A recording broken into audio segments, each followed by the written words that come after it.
Verifying your Shopify account is an important step to ensure the security and functionality of your online store.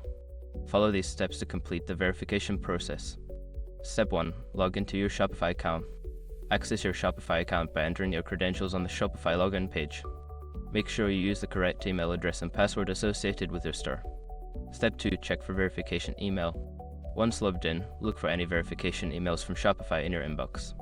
This email typically contains a link or instructions to verify your account. If you don't see it, check your spam or junk folder. Step 3. Click the verification link. If you find the verification email, click on the provided link. This action will redirect you to a page confirming that your email address has been verified. Step 4. Provide additional information. In some cases, Shopify may require additional information for verification, such as business details or identification. Follow the prompts to submit any necessary document or information. Step 5. Confirm verification status. After completing the steps, return to your Shopify account settings. Look for a notification or status indicator that confirms your account is verified. If there are any issues, follow the instructions provided by Shopify for further assistance.